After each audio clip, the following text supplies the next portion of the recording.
All right, so next up in our round of game previews for the week, we have Kentucky versus Louisville. This is a big game for Louisville here, so they need to keep winning to have that slim outsider's chance of making the college football playoff. I know it sounds like crazy. I know it sounds like it's not going to happen, but there is a possibility that it could happen if everything kind of falls into place for them. And really, to be honest with you, I know they lost to Pitt, and that's a terrible loss, but the more you look into it, they were without their best player in that game against Pitt. They didn't have their starting running back, which is their best player, Jahwar Jordan.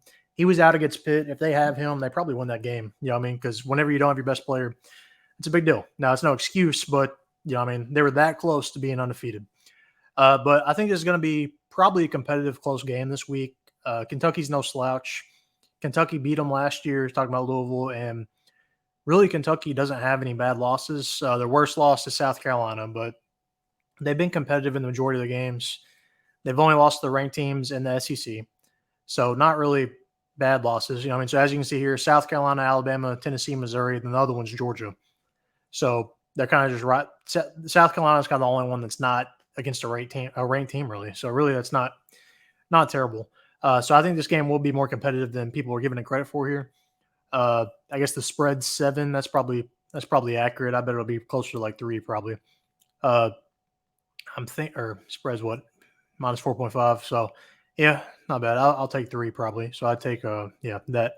But Kentucky got Devin Leary in this year, the transfer from NC State at quarterback. He's done pretty good this year. I kind of thought they'd be better. Like I said, I don't know if I'd expect them to beat those other teams. Maybe beat Tennessee. That'd be kind of the only one. I don't expect them to beat Alabama and Georgia. And then Missouri is just really good this year, so I don't expect them to beat them either.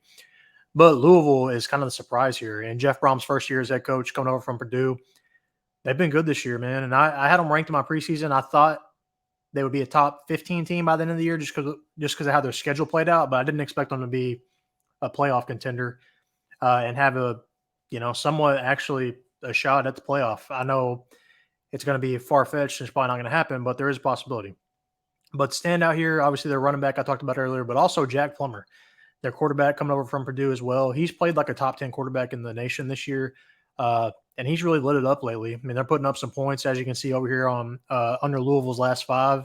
In their last 3 games, they've scored over 30 points a game, and their offense looks good. I don't know how good this team is because that Pitt loss, even without the running back, is still pretty bad now I think about it. I do have the Notre Dame win, but that kind of gets weaker and weaker with each week. I'm going to take Louisville here, but I think this will be a close game. It's rivalry week, so every game is going to be fairly close. But give me Louisville here, and I don't know. Well, you never know. If they win this game, they beat Florida State in the championship, who was without their quarterback. Who knows? They might find themselves in the playoff. We'll see. But let me know down in the comment section, who do you think is going to win, and what do they got to do to make the playoff? What has to happen? Let me know. Comment down below, like this video, and subscribe.